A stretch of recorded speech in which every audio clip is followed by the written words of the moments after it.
오늘은 2024년 2월 24일에 제공된 고려 고란 전쟁 귀주 대첩의 티저를 기반으로 한 영상을 만들어 보았습니다. 옛날에 만난 일이지만 여전히 마음이 놓이지 않습니다. 마음으로 승리를 바라며 군대의 기도가 귀주의 저녁 하늘에 울리자 강감찬이 이끄는 고려군의 함성이 전쟁을 예고합니다. 이미 흥하진 전투에서 패배한 고려군은 개경에 진입했지만 물자를 확보하지 못하고 철군을 결정했습니다. 이번 귀주 전투에서 패배한다면 고려는 철군을 위한 퇴로마저 잃게 되어 전멸할 위기에 처하게 될 것입니다. 이런 절체절명의 상황에서도 우리는 포기하지 않을 것입니다. 그렇게 두려움 속에서도 살아남고자 하는 우리의 간절한 소망이 하늘에 전해집니다. 그리고 이에 대한 우리의 결의를 고려군 또한 느끼고 있습니다. 우리는 거란을 돌려보내지 않을 것입니다. 그러나 우리가 싸우지 않으면 고향을 볼 수 없습니다. 그러므로 필사적으로 싸우는 것입니다. 하지만 이번 전투에서는 훈련을 받지 않은 일반 백성들도 싸웁니다. 그들은 부처님께 기도합니다. 그들은 그저 가족과 함께 농사를 짓고 저녁을 먹으며 평범한 일상을 원합니다. 그렇지만 그들은 전투에 투입되었고 검찰 부대에 할당되었습니다. 그들은 싸울 준비가 되어 있지 않았습니다. 그러나 이들의 임무는 거란을 막는 것입니다. 이것이 우리의 아이러니한 상황입니다. 그리고 하필 거란군은 앞서 흥어진 전투와 개경에서의 싸움에서 검찰 부대의 치명적인 단점을 파악하고 이를 공격할 준비를 해왔으니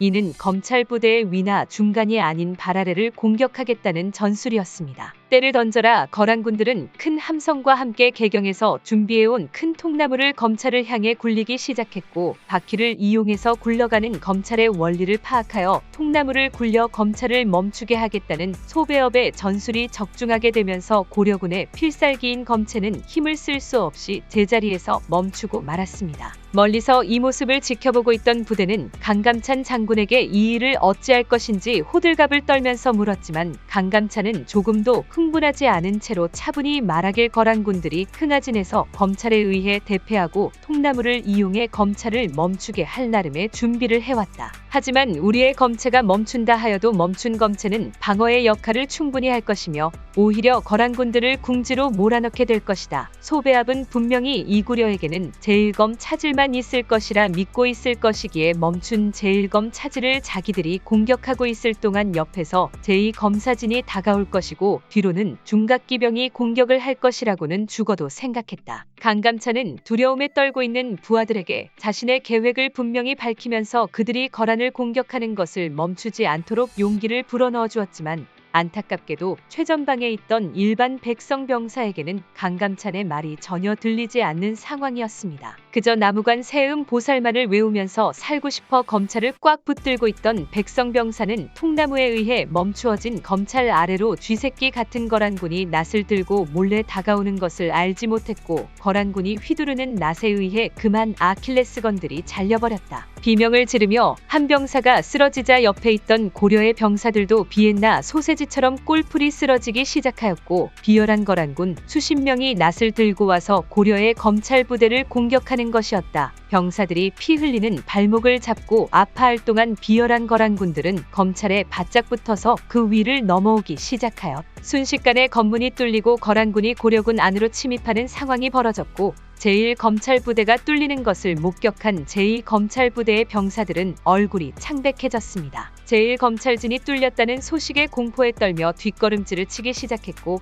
아직 거란군이 몰려오지 않았음에도 불구하고 제2검찰을 지키는 병사가 한 명도 없는 이상한 상황이 연출되었습니다. 이 광경을 목격한 소배업은 만면에 미소를 지으며 다터로 물러섰다가 베르시움을 향해 잔뜩 움츠린 거북이 끓이구나. 아폴드거스는 고려 호수가 고려를 죽여라고 외치며 미쳐듯이 진군을 시작했습니다. 그 기세를 보고 놀란 제2검찰진의 병사들은 우리 이제 다 죽을 것 같다며 검찰을 버리고 도망을 시작했고 그 뒤를 따라온 일반 병사들은 도망치는 병사들을 칼로 찔러 죽이기 시작했습니다. 뒷병들은 검찰을 지키던 병사들이 자리를 떠나면 방어선이 무너질 것이며 그렇게 되면 고려군은 전멸할 것이라 생각했습니다. 그래서 검찰을 지키던 병사들이 자리를 떠나지 못하도록 만들어야 했고 이를 위해 자리를 떠나면 죽을 것이라고 위협해야 했기 때문에 거란군과 일반 병사 사이에서 누구도 밀고 나가지 못하던 백성 병사들은 울음을 터뜨렸고 고려군 진영은 아수라장이 되었습니다. 그렇게 아주 예상치 못한 반전 상황이 벌어지지 않는 한 거란군에 의해 고려의 제2검찰진이 무너지는 것은 시간 문제로 보였습니다. 그때 뒤에서 누군가 뚜벅뚜벅 걸어나와 그 위험이 실로 대단하여 고려군들이 두 갈래로 흩어지기 시작했습니다. 그 사람은 장군 강감찬이었습니다. 일반적인 장군들이 후방에서만 작전을 지휘하는 반면 장군 강감찬은 최전방으로 나와 검찰을 향해 걸어가기 시작했습니다. 아무도 지키지 않는 검찰 앞까지 가서 몸을 숙이고 팔을 뻗어 검찰을 잡고 서 있었습니다. 예상치 못한 모습에 놀란 고려군들은 그 사람이 진짜 강감찬 장군인가 싶어 눈을 비벼보며 현실인지 꿈인지를 구분할 수 없게 되었습니다. 그때 수십 대의 검찰을 오로지 강감찬 장군이 지키고 있는 상황에서 어디선가 나지막한 목소리가 들려왔습니다. 우리는 죽지 않는다. 우리는 승리할 것이다. 고려는 승리할 것이다. 고려는 죽지 않는다. 그것은 바로 강감찬 장군이 군사들에게 용기를 주기 위해 외치는 구호였습니다. 강감찬 장군의 구호를 듣고 감동받은 고려군들은 고개를 끄덕이며 눈가에 눈물을 고이게 했습니다. 거란에 의해 제1검찰진이 무너진 상황에서도 우리의 운명은 아직 결정되지 않았다는 것을 나타내며 하지만 강감찬은 구호를 외치면서도 이 구호가 단순히 군사들에게 희망을 주려는 메시지에 불과할 뿐이라고 생각하지 않았습니다. 이미 강감찬은 귀주대첩의 승리를 위해 오랫동안 매우 치밀하게 준비해왔고 이 귀주대첩은 반드시 승리할 수밖에 없는 완벽한 설계였기 때문에 군사들은 죽지 않을 것이며 고려가 반드시 승리한다는 확신을 가지고 있었습니다. 그리고 강감찬의 이러한 신뢰는 곧 일반 군사들에게도 전염되기 시작했습니다. 고개를 숙이고 있던 군사들은 기합을 지르며 도망가던 발걸음을 멈추고 검찰을 향해 발걸음을 되돌리기 시작했고 단 한 명의 병사도 없이 쓸쓸히 서 있던 검찰 앞에는 이제 수많은 고려의 병사들이 서 있었습니다. 그때 바람의 방향이 바뀌기 시작했고 강감찬이 심기일전하며 준비해둔 중각기병이 저쪽에서 몰려오는 것이 보였습니다. 이에 흥분한 강민천 장군은 중각기병이 나타났음을 알렸습니다. 빨간 깃발을 흔들며 바람처럼 몰려온 중각기병에게 강감찬은 매우 용맹한 목소리로 명령을 내렸습니다. 고려 중각기병 출격하라. 강감찬의 명령에 따라 고려의 중각기병은 뒤편에서 거란군을 공격하기 시작했고 그동안 강감찬은 앞에서도 거란을 공격하기 시작했습니다. 고려 검찰 돌격하라. 이에 응하여 고려의 검찰은 거란군을 향해 돌격했고 뒤에서는 중각기병이 공격하였으니 그 사이에 있는 거란군은 샌드위치가 되어 정신을 차리지 못하는 지경이었습니다. 스럽게 소배업은 또 당하고 있다는 것을 깨닫고 잔뜩 움츠린 거북이 꼴이 되어서는 자신이 강감찬을 이길 수 없으며 거란은 영원히 고려에 패배할 수밖에 없다는 사실을 비싼 값으로 깨닫게 되었습니다. 그렇게 소비압은 무기와 말, 갑옷까지 버려두고 정신없이 주랭랑을 치기 시작했고